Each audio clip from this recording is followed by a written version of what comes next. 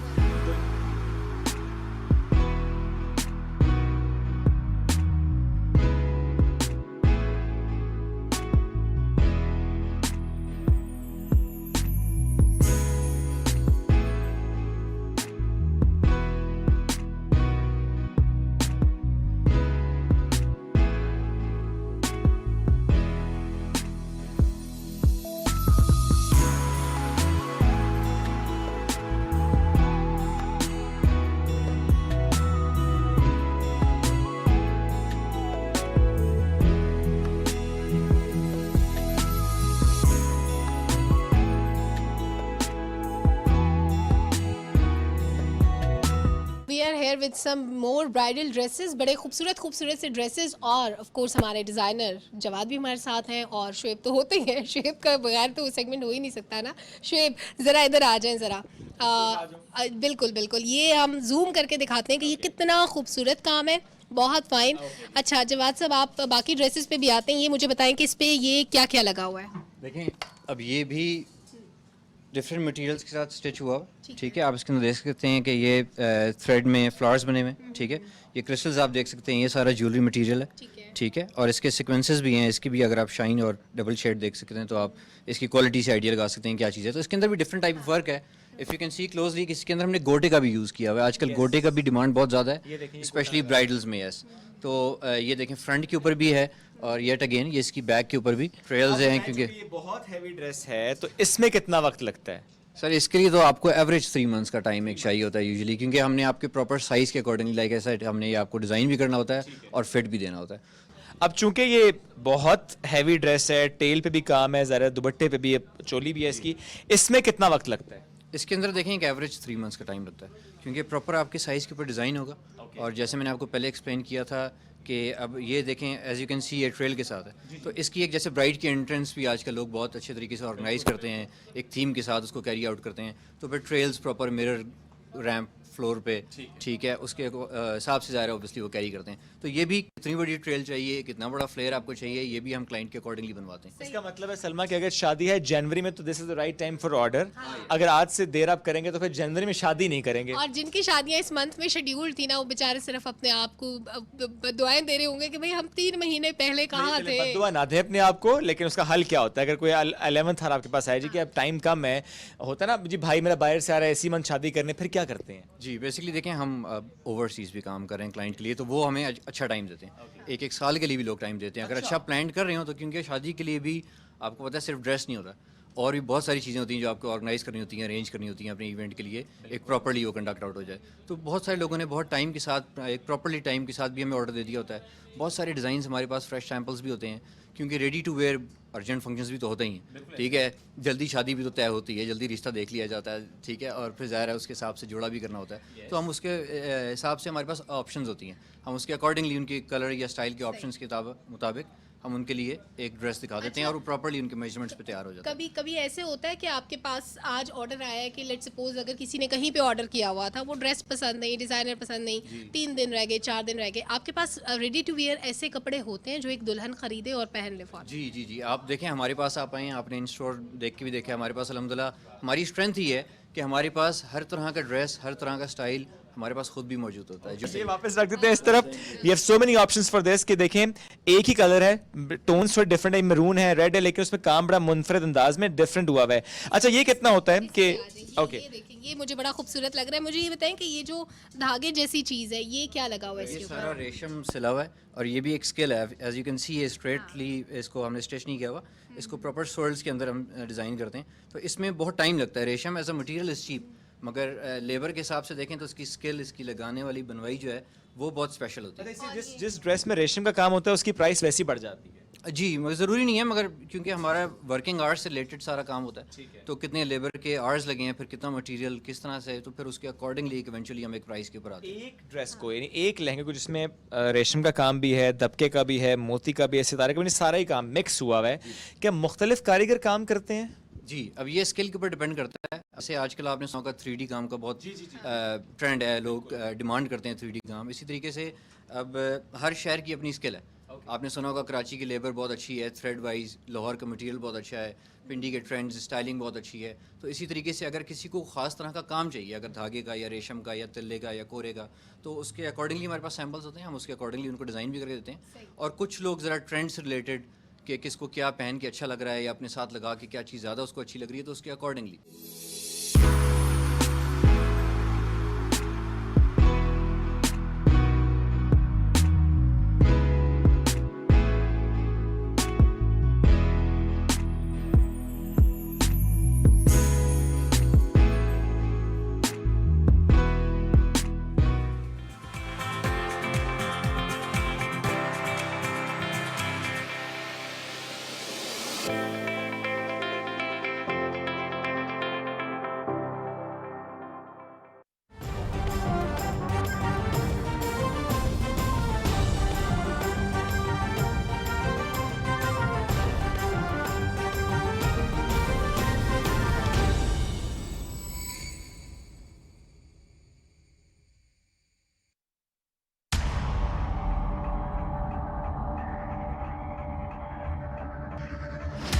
Time to see the best in action.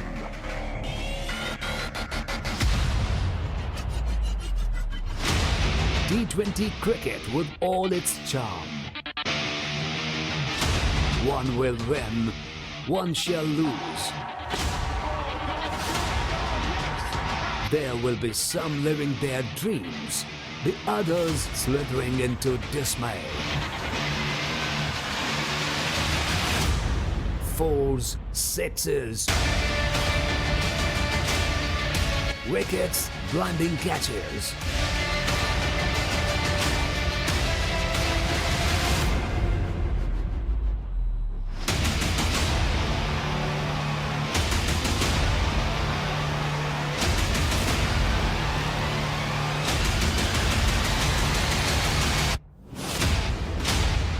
ICC World T20 2022, October 16th until November 13th, 2022.